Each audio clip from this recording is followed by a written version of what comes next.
The Hitler Youth Movement. Early years. In 1922, the Nazi Party established its first official youth program called Jugendbein der NSDAP. Jugendbein was the predecessor of the Hitler Youth Movement. After the failed coup of Beer Hall Putsch, Nazi youth groups were dismantled and many elements went underground, operating in small groups and under assumed names. Jugendbein der NSDAP was renamed Großdeutsche Jugendbewegung in April 1924. Großdeutsche Jugendbewegung was officially renamed to Hitler Jugendbein Deutsche Arbeitsjugend, or Hitler Youth for short, on July 4, 1926. The Hitler Youth Movement officially started on July 4, 1926. The movement was briefly banned in April 1932 in an attempt to stop widespread political violence by Chancellor Heinrich Böhm. The ban was short-lived. In June the same year, Franz von Papen lifted the ban as a way to appease Hitler. In January 1933, when the Nazis came to power, the movement had over 100,000 members. At the end of the year, more than 2 million youth ages 10 to 18 had joined. Over the years, the Nazi regime pressured youth to join the movement through peer pressure, encouragement, and coercion. By 1940, membership had increased to over 7.2 million. The movement and members.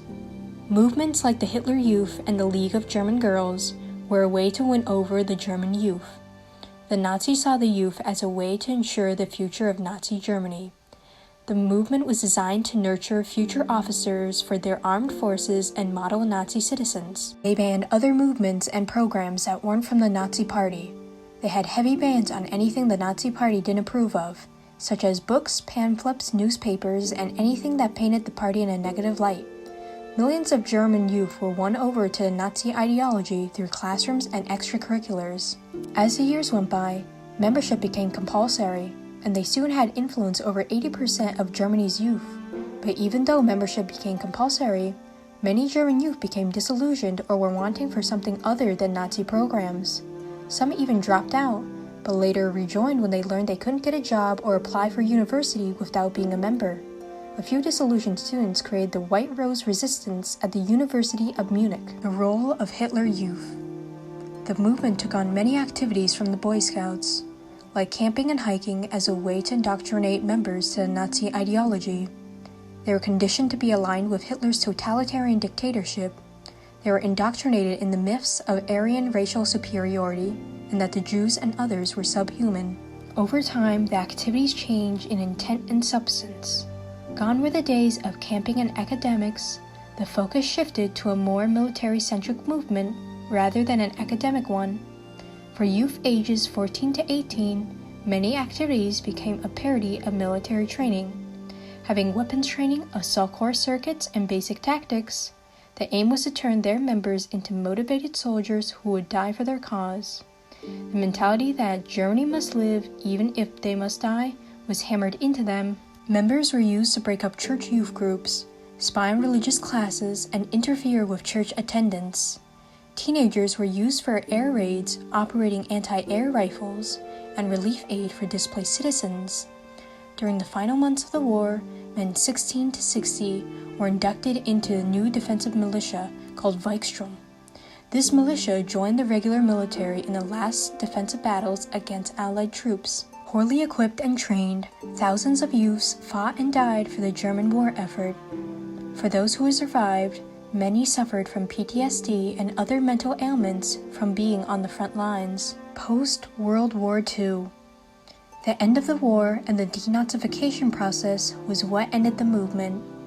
Once Nazi Germany was defeated by Allied powers, Hitler Youth, like all NSDAP organizations, were officially abolished on October 10, 1949, by the Allied Control Council. The council was the governing body of occupied Germany and Austria.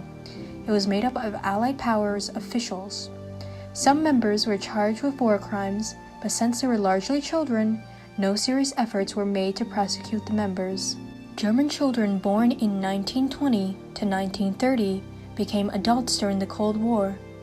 The Cold War was a period of political tension between the US and the Soviet Union along with their respective allies. It was a long battle for supremacy after World War II. Since membership was compulsory after 1936, it was common that senior leaders of West and East Germany were previous members.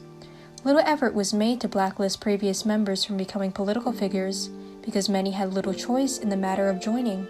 As historian Gerhard Rempel puts it, they had worked and slaved for a criminal cause. Many boys recalled a loss of freedom and claimed that Hitler Youth had robbed them of a normal childhood. Members became disillusioned from the ideology at the end of the war with the fall of Nazi Germany.